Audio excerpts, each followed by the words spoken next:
Dice la palabra del Señor, aquí en Hechos, capítulo 1, versos 10 y 11. Y estando ellos con los ojos puestos en el cielo, entre tanto que él se iba, he aquí se pusieron junto a ellos dos varones con vestiduras blancas, es decir, unos ángeles, los cuales también les dijeron: varones Galileos, ¿por qué estáis mirando al cielo?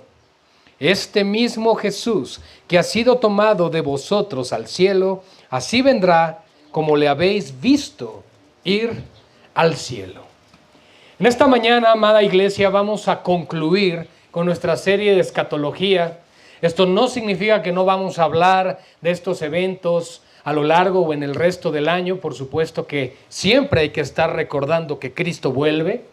Siempre hay que estar apuntando a eso, pero la meta, el propósito, el fin del por qué se ha dado esta serie de 4 enseñanzas y relativamente superficiales, no hemos podido profundizar como quisiéramos, lo cual nos llevaría mucho tiempo de estudio, a lo cual les quiero animar a cada quien a que su estudio en casa, su estudio personal, sí sea el estudio profundo. Nuestro propósito ha sido meramente como iglesia el entender por lo menos el orden cronológico de los eventos que van a acontecer en un futuro, lo que viene para este mundo. La idea o el propósito es, por lo tanto, que como iglesia no ignoremos lo que viene. Probablemente requiera un estudio más profundo el saber a detalle cada uno de los acontecimientos que vendrán, pero el propósito es precisamente este, hermanos, que por lo menos tengamos una idea, una noción, para que no seamos engañados por un lado y por el otro lado también para que estemos advertidos y preparados de lo que ha de acontecer. Hermanos, el estudio de las últimas cosas o la escatología es bíblico y Dios reveló su voluntad. Dios nos habla de 2 advenimientos del Mesías, es decir, de 2 venidas de Cristo. La primera ya se efectuó cuando Él vino a morir por nosotros en la cruz, cuando Él tomó un cuerpo humano, cuando la encarnación de Cristo, para poder cargar sobre ese cuerpo el pecado. Es decir, si Dios mismo hubiese venido solo en espíritu a cargar el pecado y a sentenciar el pecado sobre su propio espíritu, no hubiera sido posible. Tenía que tomar forma humana porque es el humano el que pecó contra Dios. Y el pecado mora en la carne, el pecado mora en nosotros. El hacer el bien no siempre está en nosotros, sino todo lo contrario, el hacer el mal. Y es entonces, mis hermanos, cuando Jesús decide por Él mismo, dice que Él entregó su vida de sí mismo, que nadie se la quitaba y que Él tenía poder para ponerla y poder para retenerla, etcétera, etcétera.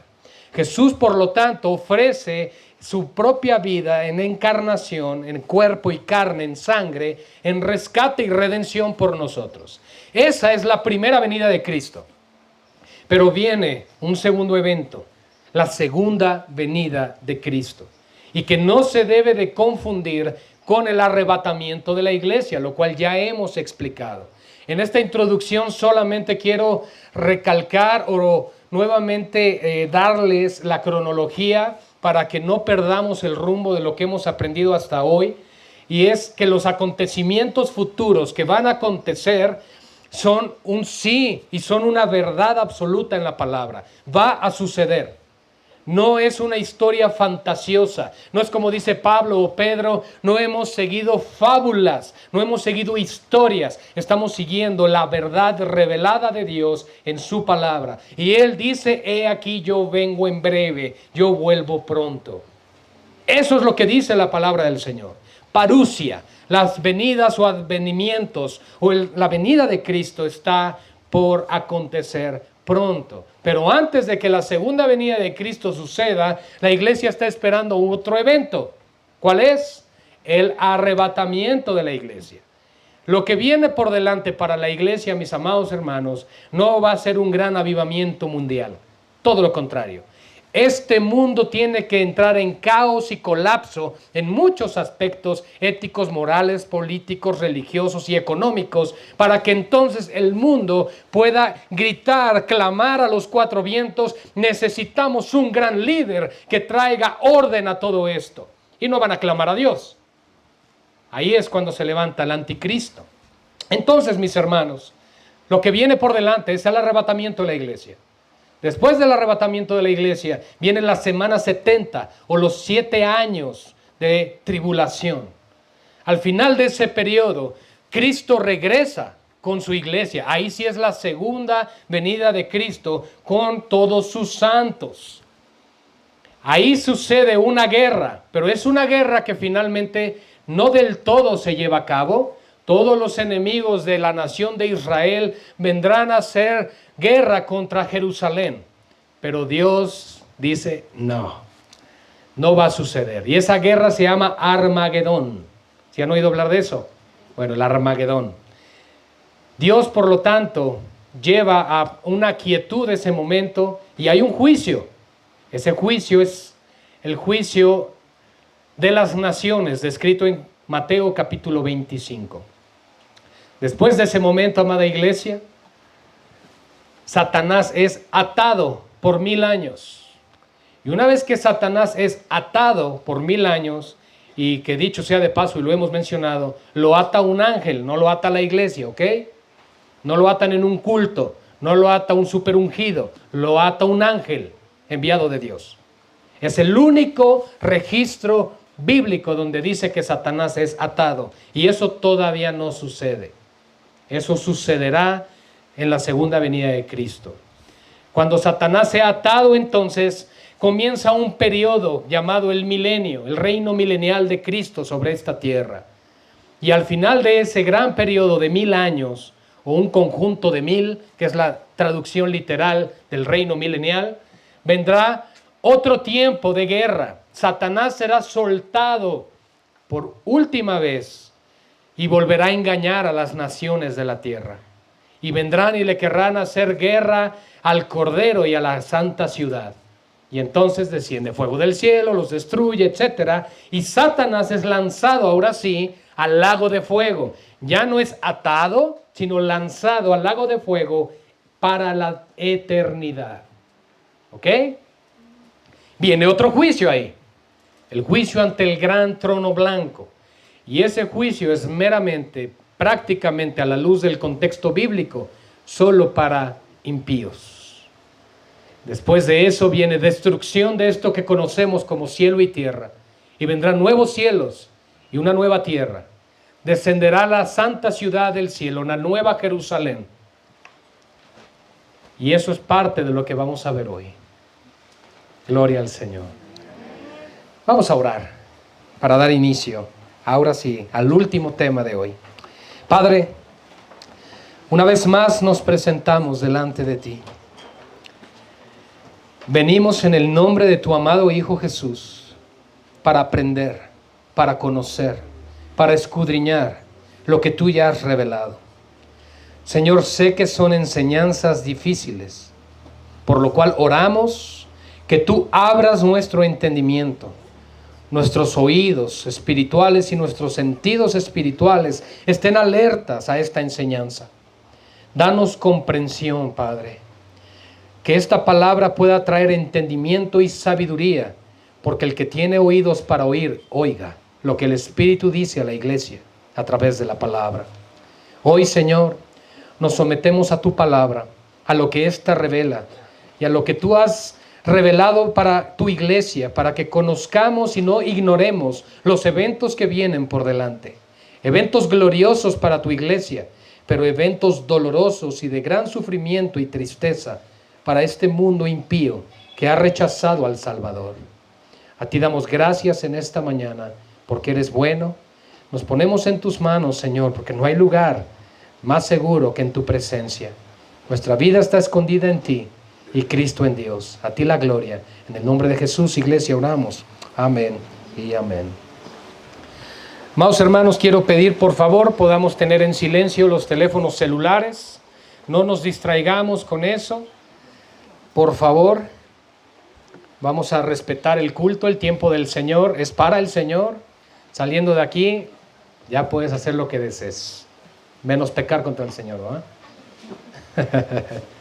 Pero todos somos pecadores, van a decir. Sí, todos somos pecadores. Pero tenemos espíritu de dominio propio. Así que hagamos hasta lo imposible en nuestras fuerzas por no pecar contra Dios. Y cuando no puedas en tus fuerzas, pídele a Él para que te ayude a no pecar. Amén. Es la gracia que el Señor nos da para ser sostenidos por su Espíritu. Saben, hermanos, el tema de la venida futura de Cristo es un tema de gran importancia en el Nuevo Testamento. Y se estima que 1 de cada 25 versículos se refiere a ella de uno o de otro modo. En otras palabras, el regreso de Cristo garantiza al pueblo de Dios la victoria final sobre todos los enemigos de Cristo. Nosotros entendemos y comprendemos que aún los enemigos de Cristo, aunque Cristo ya venció en la cruz, yo quiero llevarles a comprender algo, porque a veces hay dudas en nuestra mente respecto a esto. Si Cristo ya murió y ya venció la muerte, ¿por qué sigue habiendo muerte? ¿Y por qué todavía no todo el mundo se arrepiente o si se van a arrepentir o no? Todo ese tipo de cosas pueden llegar a nuestro pensamiento cuando estamos reflexionando acerca de esto. Pero yo solamente quiero hablarles acerca de la tensión, y siempre lo he mencionado así, de lo que es el ya, pero todavía no.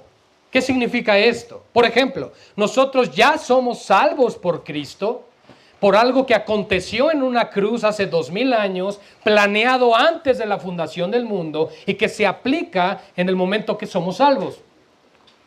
De momento decimos, ¿cómo es eso? Sí, Dios diseñó eternamente un plan, lo ejecutó pagando el precio en Cristo en la cruz, aplicándolo el Espíritu Santo sobre los salvos que son llamados para la salvación, para la redención. Entonces tú y yo estamos en la mente del Señor desde antes de que Dios creara este mundo. Sin embargo, no todos nacemos salvos, ¿verdad? No naciste salvo. Si dices, mis hijitos en casa los guardo como en una burbuja, ¿son salvos? No. ¿Son santos en el Señor? Sí. ¿Qué significa? ¿Hay diferencia? Claro, porque tú los estás apartando, educando y criando e instruyendo en piedad y justicia. Pero ellos, tus pequeñitos, tus niños, no se salvan por eso. Tienen que arrepentirse en su momento, confesar a Cristo como Señor y Salvador y dar frutos dignos de arrepentimiento. Gloria al Señor. Porque entonces dirías, pues ya nació mi hijo aquí, ya se salvó. No, no es así, amados hermanos. He ahí la responsabilidad de los padres, de que les quites la tablet, de que les apaguen las televisiones y los pongas a conocer a Cristo verdaderamente. Ahora, no una imposición, ojo con lo que estoy diciendo, en una relación. Tus hijos no van a querer conocer a nadie que tú no conoces. Tus hijos no van a querer amar a nadie que tú no amas. Tus hijos no van a querer no van a amar la palabra o van a querer la Biblia que tú no lees. Te deben ver a ti hacerlo primero y ellos lo anhelarán. La primera instrucción a los hijos es el testimonio y el ejemplo. No lo olviden. No es, pastor, ya le traje aquí a mi niño para que le diga. No es así. Porque la respuesta va a ser, hijo, tienes a tu padre y a tu madre en casa para que te den ejemplo. Es así de sencillo. Por supuesto, hay instrucción bíblica, hay consejería, lo hemos enseñado, pero todo inicia en casa.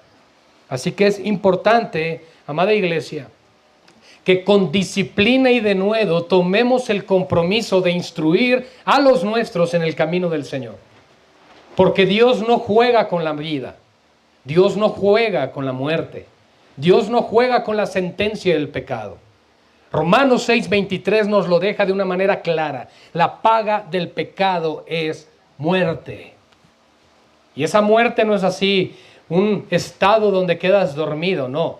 Es una muerte literal, donde en cuerpo, en carne, serás atormentado eternamente. Eso es lo que dice la Escritura. Por lo tanto, hermanos, conocer y entender los eventos futuros son sumamente importantes para nosotros porque Dios lo considera así. Se pueden seleccionar por lo menos 20 pasajes extensos en las Escrituras en el Nuevo Testamento que contribuyen con los elementos de la mayor importancia de la revelación de la segunda venida de Cristo bajo el nuevo pacto, bajo el Nuevo Testamento. Las descripciones de la venida de Cristo en todos los pasajes importantes están relacionados en que enseñan claramente que su venida es personal.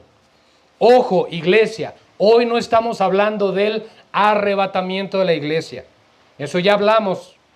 Ahorita estamos hablando de el acontecimiento al final de los 7 años de la gran tribulación, que es la segunda venida de Cristo, el milenio y después el juicio final. Lo que vimos nosotros en el capítulo 1 de Hechos, versículos 10 y 11, es que Jesús informa a sus discípulos a través de sus ángeles que Jesús va a regresar de la misma manera como lo vieron irse. Dice, este mismo Jesús que ha sido tomado de vosotros al cielo, así vendrá como le habéis visto ir al cielo. Y esto se refiere a la segunda venida de Cristo a la tierra y no, reitero, al arrebatamiento. Así como Él se fue personalmente al cielo, también volverá personalmente. Desde luego, esto es apoyado por los diferentes pasajes que vamos a mencionar. Primero, Mateo 24. Vamos a leer un poquito de Biblia hoy. Mateo 24, versos 27 al 31.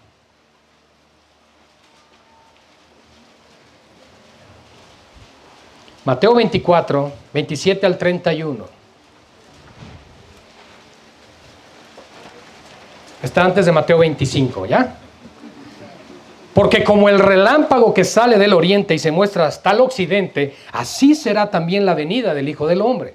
Porque donde quiera que estuviera el cuerpo muerto, allí se juntarán las águilas. E inmediatamente después de la tribulación de aquellos días, ¿cuáles días? Los 7 años. El sol se oscurecerá y la luna no dará su resplandor, y las estrellas caerán del cielo, y las potencias de los cielos serán conmovidas. Entonces aparecerá, fíjense, una vez que acontecieron todas esas señales, cuando vemos un cataclismo en lo que es el universo, las estrellas cayendo, las potencias de los cielos cayendo, el sol apagado de alguna manera, no dando su resplandor, entonces aparecerá la señal del Hijo del Hombre. ¿En dónde? En el cielo, con gran poder y gloria, pero vendrá sobre las nubes del cielo. Así lo enseña la Escritura. Verso 31. Y enviará a sus ángeles con gran voz de trompeta y juntarán a sus escogidos de los 4 vientos desde un extremo del cielo hasta el otro. Bien, en la segunda venida de Cristo, Cristo envía a sus ángeles a recolectar a sus salvos de ese periodo para el juicio de las naciones que acontece en Mateo 25, un capítulo después. En el arrebatamiento de la iglesia, en lo que es la palabra griega arpasos, que es arrebatar, no envía ángeles, es Cristo mismo con voz de trompeta. 1 de Tesalonicenses 4, 16 al 18. Apocalipsis 4:1 también nos dice que es Cristo mismo, la voz que escuchó Juan, que le dice, sube acá.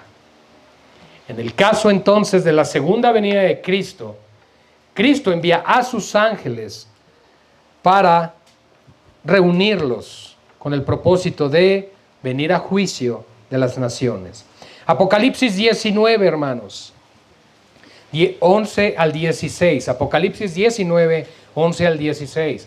Les he dicho que no le tengan miedo al libro de Apocalipsis, hermanos. No lo vas a abrir y va a salir fuego o algo así.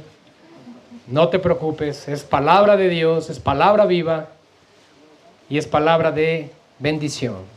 Apocalipsis 19, 11 al 16. Entonces, vi el cielo abierto.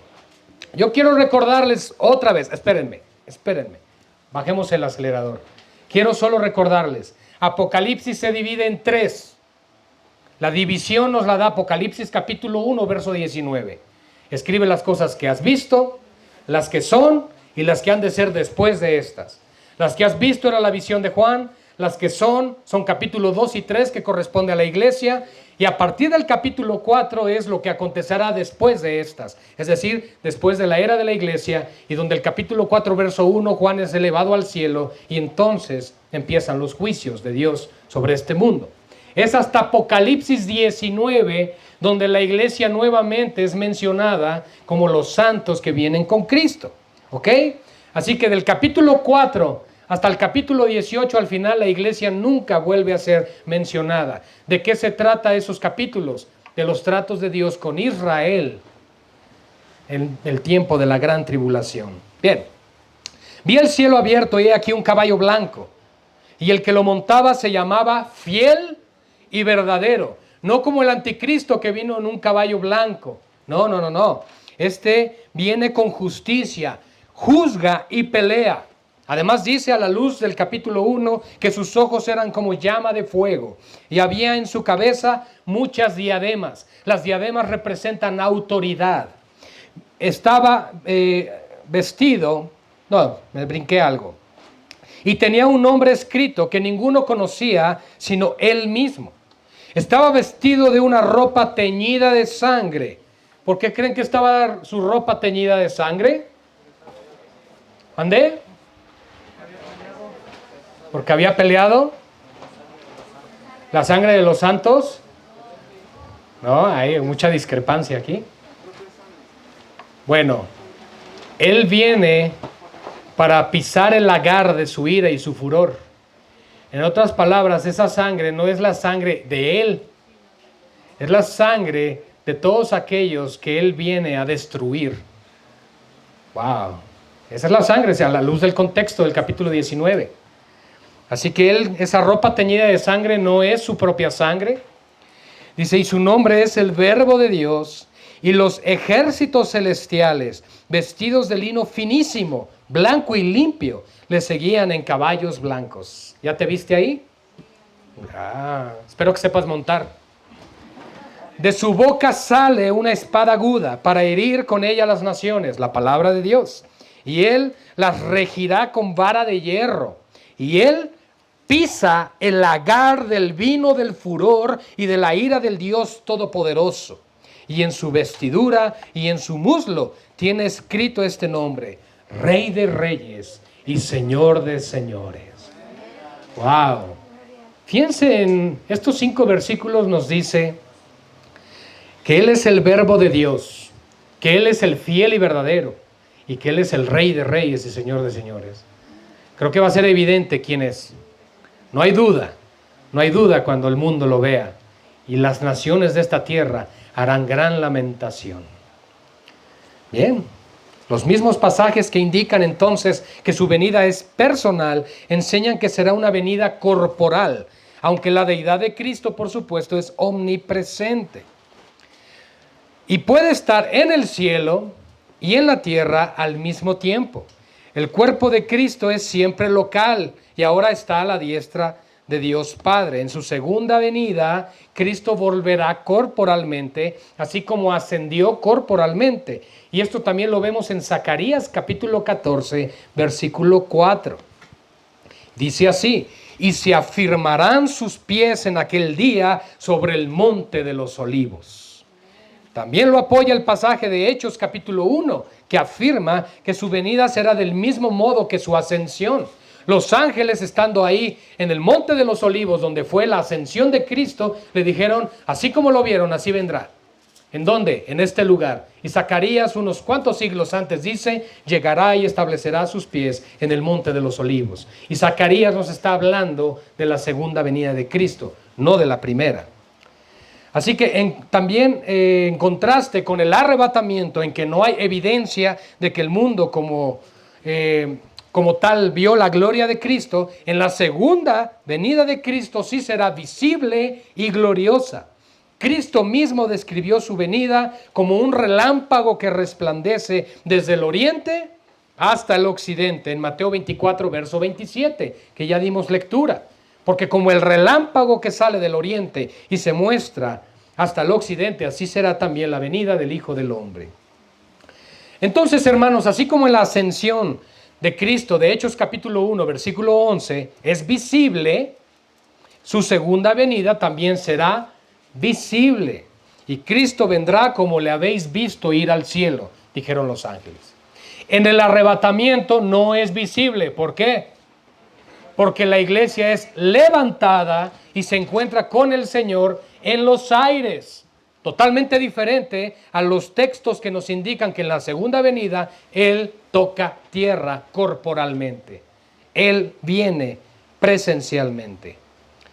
Cristo dijo en Mateo 24:30, verán al Hijo del Hombre viniendo sobre las nubes del cielo con poder y gran gloria. Y el principal argumento del libro de Apocalipsis es que Cristo será revelado al mundo en su segunda venida y en el reino subsecuente, que es el milenio. Según Apocalipsis capítulo 1, verso 7, dice, he aquí que viene con las nubes y todo ojo le verá, y los que le traspasaron y todos los linajes de la tierra harán lamentación por él. Verán a Cristo, hermanos, no como el humilde nazareno que sufre y muere, o en su cuerpo de resurrección en el cual su gloria estaba algo velada, mientras Cristo estaba aún sobre la tierra. A María Magdalena le dijo, no me toques porque aún no he subido a mi Padre. A Tomás le dijo, pues toca para que creas. En otras palabras, su cuerpo era aún glorificado, pero todavía no venía con esa gloria que vendrá. Porque el Señor vendrá con ese resplandor glorioso de su majestad, donde toda la creación le verá, todo ojo lo verá. Cuando Él resucitó de entre los muertos, hermanos, lo vieron solo aquellos que lo podían mirar de manera visible, palpable. Si Cristo resucitado se ponía atrás de una gran roca, no lo podían ver. Pero aquí nos está hablando de una manifestación gloriosa de su presencia. Gloria al Señor. Hermanos, la segunda venida de Cristo pondrá en exhibición la gloria del Hijo de Dios. ¿Alguien recuerda o ha leído en los evangelios acerca del monte de la transfiguración? Cuando Cristo se transfiguró, Él mostró su gloria ahí, su resplandor, mostró su majestad. Y cuando Cristo resucitó de entre los muertos y se apareció a los apóstoles y a más de 500 hermanos, Él no estaba con ese resplandor y con esa majestad. Cuando Él vuelva, sí, Él vendrá con toda su gloria. En Apocalipsis 1, 12 al 18, dice algo maravilloso. Dice Juan, y me volví para ver la voz que hablaba conmigo, y vuelto vi 7 candeleros de oro, y en medio de los 7 candeleros a uno semejante al Hijo del Hombre. Pero miren lo que dice, vestido de una ropa que llegaba hasta los pies y ceñido por el pecho con un cinto de oro. Su cabeza y sus cabellos eran blancos como blanca lana, como nieve, sus ojos como llama de fuego, y sus pies semejantes al bronce bruñido, refulgente como en un horno, y su voz como estruendo de muchas aguas. Tenía en su diestra 7 estrellas, de su boca salía una espada aguda de 2 filos, la espada más cortante, ¿verdad? La palabra. Y su rostro era como el sol cuando resplandece en su fuerza. Cuando le vi, caí como muerto a sus pies. Y Él puso su diestra sobre mí diciéndome, no temas, yo soy el primero y el último, el que vivo y estuve muerto, mas he aquí que vivo por los siglos de los siglos. Amén. Y tengo las llaves de la muerte y del Hades. Hermanos, Él no es el Padre, Él no es el Espíritu, es el Hijo, el Cordero, manifestado en su gloria, como Él lo pidió en Getsemaní, Juan 17. Padre, que esa gloria que yo tuve contigo desde el principio, que los que estén conmigo la puedan ver. Y se verá su gran resplandor, su gran majestad. Solo Cristo, hermanos, solo Cristo. Apocalipsis, entonces, hermanos, nos habla del gran poder, dominio y control que tiene Cristo sobre todas las cosas. Solo Dios puede vencer la muerte. Por lo tanto, solo Cristo la pudo vencer. No pudo ser retenido por ella. No es casualidad, como dice Pablo, hablando de David, que profetizando dijo así, dijo el Señor a mi Señor. ¿Han leído por ahí eso en los Salmos? Es algo sumamente interesante, porque en el texto original dice así, dijo Yahweh o dijo Jehová a Adonai. Y el único que puede utilizar y ostentar el título de Adonai también solo es Dios. Y está hablando del Padre y del Hijo en los mismos salmos, porque el mismo apóstol Pablo dice, es Pedro hablando, predicando en Hechos, él está diciendo, hermanos, nosotros sabemos que David, nuestro padre, vio corrupción. En otras palabras, lo enterramos, murió y no salió de ahí. Por lo tanto, David no podía estar hablando de él mismo. Estaba hablando de Cristo, de aquel que ha vencido la muerte. Gloria al Señor. En consecuencia, entonces, la segunda venida será uno de los acontecimientos más dramáticos de todos los tiempos y será el clímax de todo el programa de Dios que comienza en Edén cuando Adán pecó y perdió el derecho de reinar. Cristo viene, el postrer Adán, a establecer su reino. El primer Adán falló en todo, el postrer Adán vence en todo. Gloria al Señor. Tomada como un todo, entonces, la segunda venida de Cristo es un acontecimiento maravilloso que ocurre al final de la gran tribulación, como ya lo hemos establecido, e introduce al reino milenial. Será una venida en persona, corporal, que será visible para todo el mundo y será la manifestación gloriosa de la gloria de Dios. Estará relacionada con la tierra más que con el cielo, y especialmente con Jerusalén en el monte de los olivos. Así que, como nos decían por ahí, cuando estudiamos acerca de la gran tribulación, si os dijeran, ahí está el Cristo, o está por allá, no les crean, porque es hasta que Él vuelva. ¿Ok? Por ahí hay muchos que a lo largo de los años se han levantado, incluso han propiciado suicidios masivos, y han distorsionado y han desviado a la iglesia o a los que profesaban ser iglesia. Cristo en su venida estará acompañado por los santos ángeles y por los santos, su iglesia. Su propósito en su venida, hermanos, es juzgar al mundo. Recuerden, el propósito por el cual Cristo regresa es para juzgar al mundo, librar a quienes han confiado en Él, sean judíos o gentiles, y traer un avivamiento en Israel y en el mundo, y así poder restablecer el reino de David e introducir la dispensación final del reino de Dios sobre la tierra por 1000 años. Ahí, mis amados hermanos, se cumple también la segunda parte del restaurar o reedificar el tabernáculo de David. El tabernáculo de David no es más que la adoración genuina y verdadera que proviene desde un corazón redimido y justificado por Dios.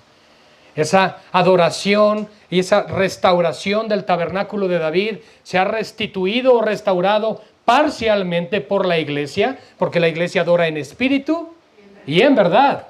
¿Verdad? A nosotros no nos mueve a adorar a Dios si estamos en un gran auditorio con alfombra, luces y aire acondicionado y un gran grupo de músicos, o no. A nosotros nos mueve a adorar a Cristo, el Espíritu de Dios. El Espíritu Santo nos lleva a adorar. El Espíritu Santo nos lleva a exaltarle. ¿La música ayuda? Claro, Dios creó la música. La música es buena si la usas con el propósito de adorar al Señor. Pero en el caso de la adoración, tenemos que ser muy, muy entendidos y comprendidos que la adoración real, genuina y maravillosa se va a manifestar en el tiempo del milenio, cuando la adoración o el tabernáculo de David se restaure por completo. ¿Por qué? Porque en ese momento Satanás va a estar atado Y el mundo y los creyentes que estén vivos ahí no van a ser tentados por el mal, más bien van a ser obligados a regirse a un gobierno del bien. Porque aún muchos de los que estén ahí no son regenerados, no conocen al Señor, pero no son expuestos a la tentación como lo somos ahora, cuando el príncipe de este mundo está presente. Cristo literalmente va a establecer su reino en este mundo, un reino de justicia y equidad, pero no todos van a estar de acuerdo con ese reino. Poco a poco vamos a ver esto. La segunda venida de Cristo, principia entonces con juicio. El propósito, escuchen por favor iglesia, el propósito de la segunda venida de Cristo es el establecer el reino de Dios sobre la tierra. Y así es, y para ello deberá iniciar o comenzar con juzgar a las gentes que hayan quedado vivas en ese momento, el juicio de las naciones. Y esto es posterior al Armagedón. Hay dos guerras, recuerden, al final de la tribulación, el Armagedón, al final del milenio, Gog y Magog. Vamos hacia eso. Él les dijo en Apocalipsis 16, 13 al 14, acerca del Armagedón. Él habló acerca del Armagedón. Pero cuando el Hijo del Hombre venga en su gloria y todos los santos ángeles con él, entonces se sentará en su trono de gloria y serán reunidas delante de él todas las naciones. Esto es de Mateo 24, 32.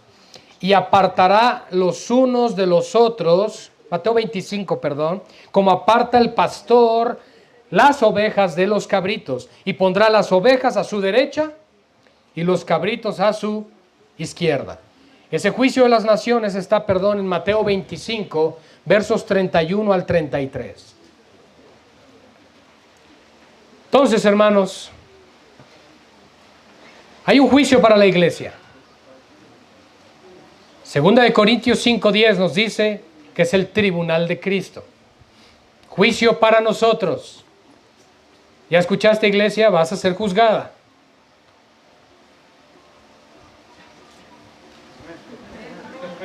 Escuché la musiquita por ahí. Hermanos, vamos a ser juzgados. Todos. Todos. Pero la misericordia triunfa sobre el juicio, dice la Escritura. Por lo tanto, la iglesia es justificada y en el juicio saldrá vencedora. Por supuesto, de salvación.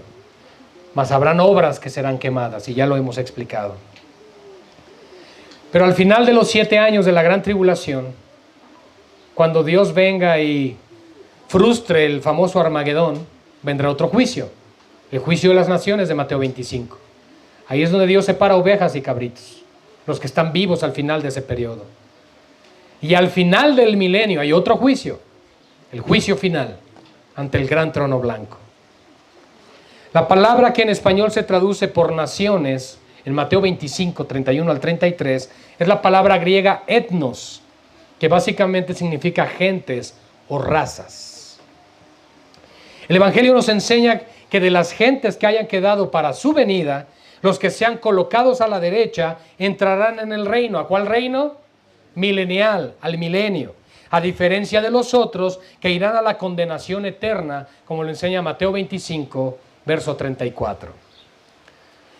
Todos aquellos seres humanos que serán condenados eternamente para el infierno serán levantados y juzgados al último juicio, en el juicio final ante el gran trono blanco. ¿Ok? Ahora, el milenio que aparece en Apocalipsis 20 del 1 al 6 y Apocalipsis 21 del 1 al 27, nos habla aquí en los versos 1 al 3 que un ángel prenderá al dragón, al diablo, y lo encerrará en el abismo o en el infierno. ¿Durante cuánto tiempo? Durante 1000 años. Esto será así para que el diablo no interfiera ni tiente a nadie durante el milenio, porque en este tendrá que reinar el bien, Cristo con su reino. ¿Qué va a acontecer en este tiempo entonces? Cuando Cristo vuelva y establezca su reino, descenderá del cielo la santa ciudad, la nueva Jerusalén, Apocalipsis 21, versos 1 al 2. Será el reino de paz, de bien y felicidad para toda la tierra que durará solo 1000 años. Recuerden, cuando Cristo viene y establece su reino por 1000 años, no es el reino eterno todavía. Solo es por 1000 años. También Dios limpiará toda lágrima. No habrá llanto, clamor, dolor, ni muerte. Verso 4. El sol ya no existirá. Y Jesucristo será la lumbrera que iluminará la tierra. Verso 23. Y por esta razón ya no habrá noches. Verso 25. Aprovecha para dormir ahora. Isaías 11, versos 6 al 9, dice también cosas que acontecerán durante el milenio. Recuerden que en el milenio Cristo está reinando corporalmente con su esposa en Jerusalén. Y si alguien dijo ahorita, ¿quién es la esposa? La iglesia, nosotros. Isaías 11, 6 al 9 nos habla de otras cosas que estarán sucediendo durante el milenio. Dice, morará el lobo con el cordero, el tigre con el cabrito se acostará. El becerro y el león y la bestia doméstica andarán juntos, y un niño los pastoreará. La vaca y la osa pasearán, sus crías se echarán juntas, y el león como el buey comerá paja. Y el niño de teta se entretendrá sobre la cueva del áspid, y el recién destetado extenderá su mano sobre la caverna del basilisco. No harán ni dañarán en todo mi santo monte, porque la tierra será llena del conocimiento de Jehová. Wow. Wow. Y Apocalipsis 21, 9 al 23, no lo vamos a leer todo, pero se dan las descripciones también de la nueva Jerusalén. En esta nueva Jerusalén serán las cosas materiales las que estarán formadas de oro o perlas para mostrar la gloria de Dios. Y no van a ser joyas que lleven colgadas los fieles, porque allí habrá solo gente santa, como lo dice Apocalipsis 21, 27. En la santa ciudad no habrá templo, porque Dios mismo estará presente, versículo 22 de Apocalipsis 21. Jesús mismo será el templo. Tampoco habrá sol ni luna, porque Jesucristo será la lumbrera, versículo 23. Será un reino glorioso y es bienaventurado y santo el que participe de él, como lo enseña Apocalipsis 20, versículo 6. ¡Wow! Hermanos, recuerden, no es estudio exhaustivo, no podríamos verlo a profundidad. Háganlo en casa, por favor. Ahora la batalla final. Apocalipsis 20, 7 al 9. Al finalizar el milenio, ¿a quién creen que van a soltar? Al diablo, a Satanás. Apocalipsis 27. Y sale con un propósito. Saldrá a engañar otra vez a las naciones que están en los 4 puntos cardinales. ¿Por qué? Porque cada punto cardinal forma ángulos y los va a engañar a todos. ¿A quiénes? A todos los que estén vivos en ese momento.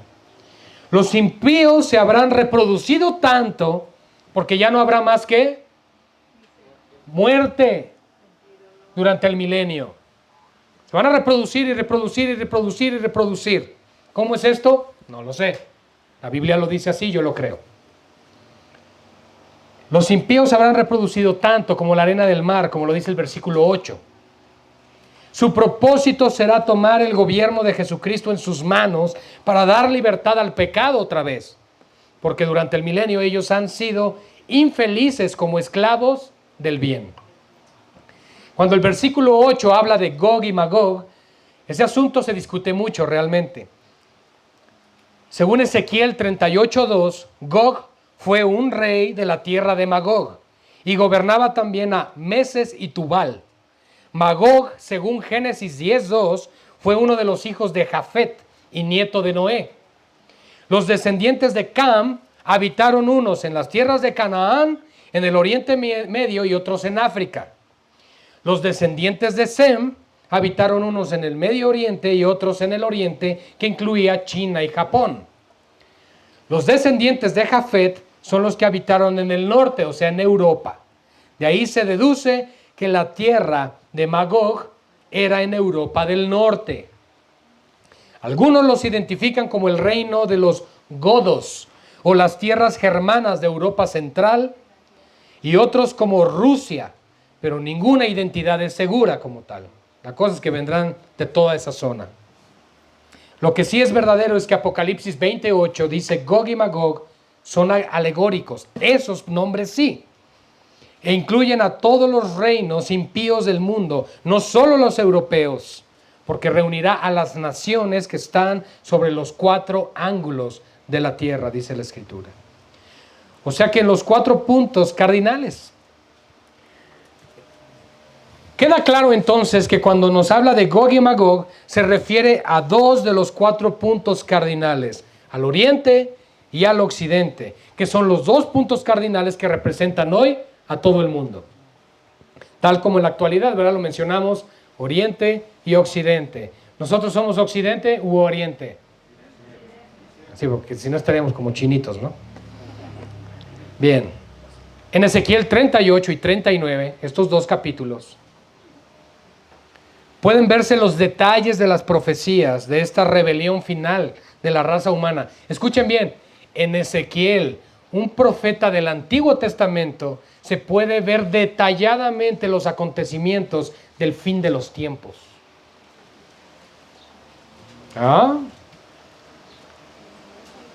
No podemos basar la escatología solo en Mateo 24. Tenemos que basar la escatología en la palabra profética más segura, en toda la Biblia, porque la Biblia es clara en estos acontecimientos. Ahora bien, hermanos, estos hombres al final rodearán el campamento de los santos y de la Nueva Jerusalén para atacarla, pero otra vez, al igual que en Armagedón, la batalla no se va a ejecutar, porque Dios vuelve a intervenir y desciende fuego del cielo que los devora. Versículo 9. Después de esta intervención divina, iglesia, el diablo será lanzado en el lago de fuego y azufre, junto con la bestia del falso profeta y el anticristo, para ser atormentados día y noche para siempre jamás, o sea, para la eternidad. La palabra jamás es un remate para las palabras nunca o siempre. De esta manera, nunca jamás significa nunca eternamente y siempre jamás significa siempre eternamente. ¡Wow! Eso va a pasar. Y entonces nos brincamos ya al final, al juicio del gran trono blanco. Hermanos, no me vean así. Pueden ver en la tarde en la repetición y volver a tomar las notas. Como el clímax final de la historia humana, el final del reino milenial, las Escrituras registran el gran juicio del gran trono blanco. Es el clímax de los clímax, hermanos. Es el final de Dios sobre toda rebelión y pecado. Y fíjense, cuando llega ese momento, Satanás ya está en el lago de fuego, que inauguraron el anticristo y el falso profeta. En contraste con los juicios previos a estos, que es el juicio del tribunal de Cristo para los justos y el juicio de las naciones para el final de la tribulación, este es el juicio final. En el contexto se puede ver que se refiere solamente al juicio de los impíos. Apocalipsis 20, 11 al 15, dice así. Apocalipsis 20, 11 al 15. Y vi un gran trono blanco, y al que estaba sentado en él, de delante del cual huyeron la tierra y el cielo, y ningún lugar se encontró para ellos. Recuerden que desde antes ya las estrellas habían caído, no había ya sol, no había luna, Cristo era el resplandor. Es decir, desde antes de este momento, el universo que conocemos ya había sufrido cambios. ¿Ok? La manifestación gloriosa de Dios y sus juicios no solo van a afectar a la tierra, sino a toda la creación. Y vi a los muertos grandes y pequeños. Eso no significa los de 2 metros y los de 1,50. No, sino los que de posición prominente, reyes, presidentes, etcétera, y los que fuimos humanos nominales, por decirlo así. Grandes y pequeños estaban de pie ante Dios y los libros fueron abiertos. Dios tiene un registro de cada vida, de cada persona, de todo lo que haces, de todo lo que hacemos. Todo. Nada se le escapa. Y otro libro fue abierto, el cual es el libro de la vida. Y fueron juzgados los muertos por las cosas que estaban escritas en los libros, según sus obras.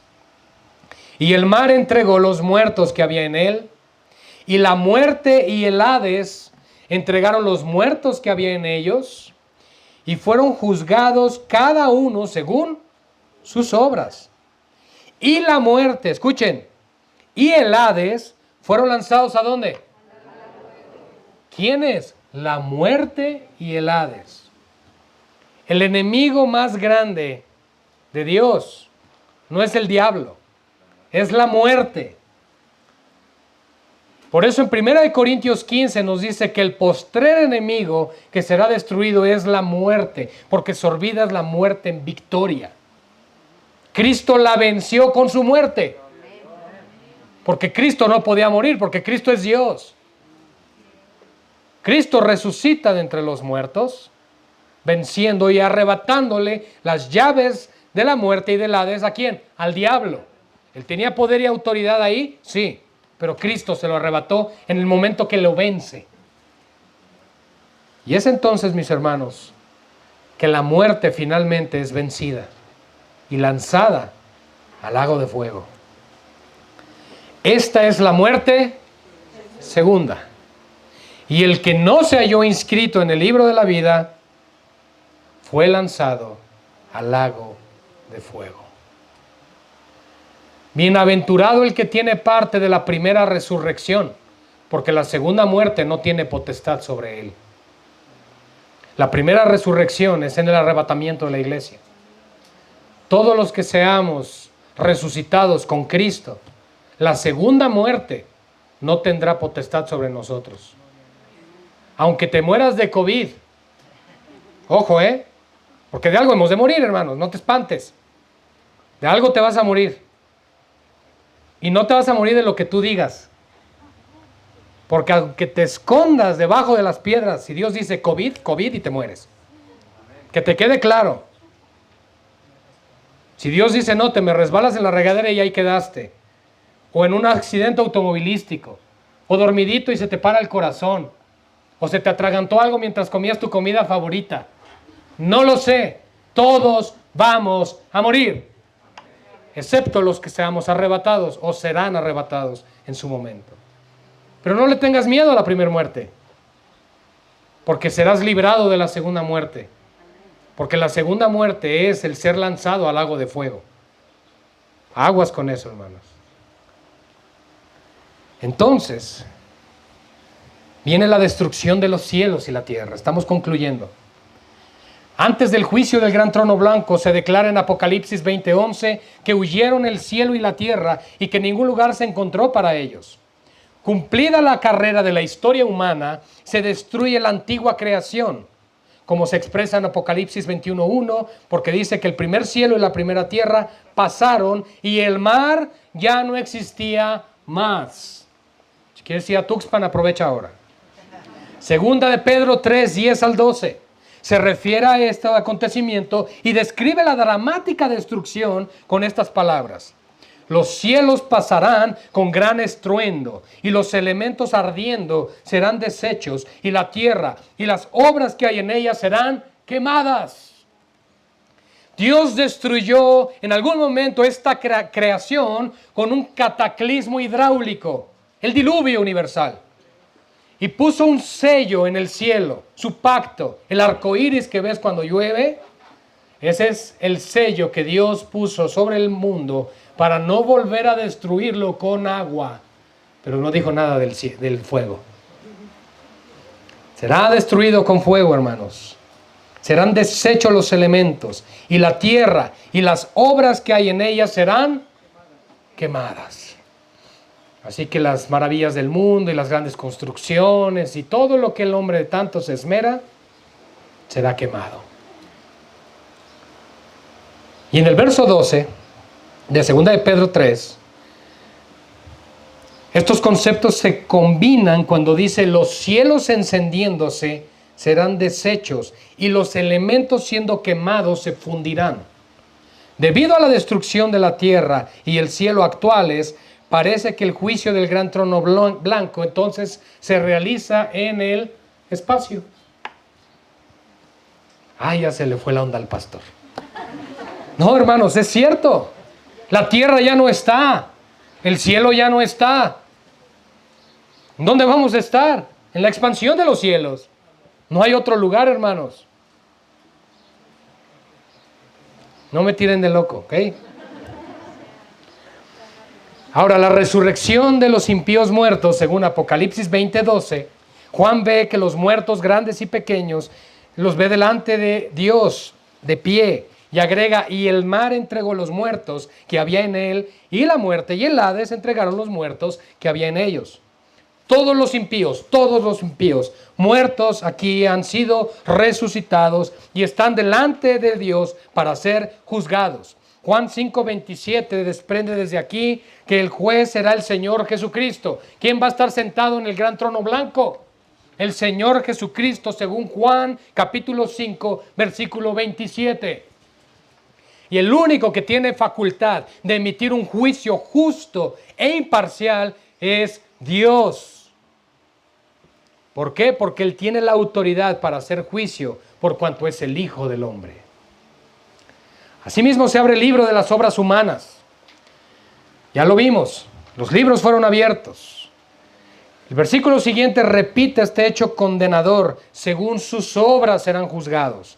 Aquí se expresa el resultado del rechazo de la gracia en términos absolutos. No hay perdón aparte de Cristo. No podrás ser justificado por tus buenas obras. Nadie se va a salvar ni se ha salvado por obras, jamás. La Biblia no enseña eso y eso no va a cambiar. La salvación no puede ser aparte de Cristo.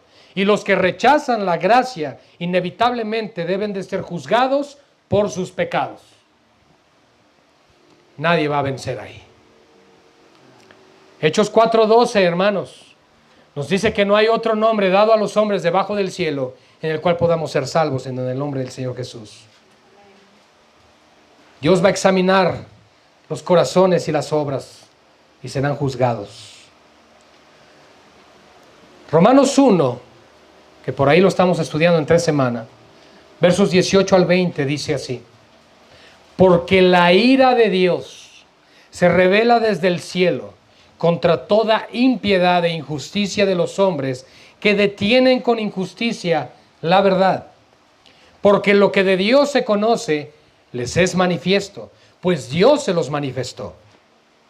Porque las cosas invisibles de Él, su eterno poder y deidad, se hacen claramente visibles desde la creación del mundo, siendo entendidas por medio de las cosas hechas, de modo que no tienen excusa. No va a haber un solo hombre o mujer que pueda decir: yo no supe que Dios existía. Y por el otro lado, y voy a citar a Charles Spurgeon, no puede existir ninguna persona en el infierno que pueda decir: yo corrí a Cristo y me rechazó. Wow. Porque nadie puede llamar a Jesús Señor, sino por el Espíritu Santo. Muchos pueden hablar de Él, pero no son de Él. Ojo con eso. Y eso está lleno en la Escritura de esto. Ninguno podrá decir: yo corrí a Cristo y Él me rechazó. O sea, yo fui a Él y fui rechazado. Jamás. Porque Él dijo así: todo aquel que a mí viene, yo no le echo fuera. Y el que viene a mí y permanece en mí y yo en Él, este tiene vida eterna. Hermanos, para conclusión del juicio final, estas personas que no tienen excusa también rechazaron la luz que tenían en sí mismos. Y son justamente condenados por su incredulidad. ¿Sabían que hay creyentes incrédulos? Escuchen lo que acabo de decir. Hay creyentes incrédulos. Profesan, dicen, pero no son. Tú puedes decir creer en Jesús, pero no confías en sus promesas. Tú puedes decir creer en Jesús y no vivir bajo su señorío. Tú puedes decir creer en Jesús y no vivir para su gloria. El juicio del gran trono blanco es el triste final de todos los que no tienen a Cristo como Señor y Salvador. Oremos. Padre, sabemos que el tiempo se acerca y que no hay nada ni nadie que podrá detener los acontecimientos finales. Señor, fortalece a tu iglesia para que con denuedo nos halles haciendo tu voluntad. Si bien estamos envueltos y enrolados en aspectos de esta vida, Señor, que nunca tome otro lugar en nuestro corazón como prioridad sino tú. Padre, bendice a tu iglesia. Bendice el aprendizaje de la escatología en tu congregación, en tu pueblo. Porque, Señor, si bien son temas complicados, difíciles de digerir y entender, todo lo podemos resumir en algo: que aquellos que seamos tuyos, que aunque participemos de la primera muerte, tenemos una vida eterna a tu lado. Y que entonces seremos librados de la ira, del día de la ira, de la angustia de Jacob. Y que aguardamos entonces tu promesa, cielos nuevos y tierra nueva, donde moren la justicia y la verdad. Ese es nuestro anhelo, Señor. Pero podríamos preguntar ahora, ¿y de qué me sirve todo esto? La respuesta es sencilla: para ir y predicar el Evangelio a toda criatura, para que todo aquel que crea sea salvo y escape de la ira de Dios. Señor, yo te ruego que inquietes a tu iglesia a cumplir con la gran comisión, y que esta no sea la gran omisión, sino verdaderamente cumplamos con tu propósito en este mundo. Gracias, Señor, porque nos has revelado en tu palabra que al final de todo, todos tus enemigos serán vencidos y puestos por estrado de tus pies. A ti la gloria, Padre, por los siglos de los siglos. Amén y amén. Gloria al Señor. Vamos a tomar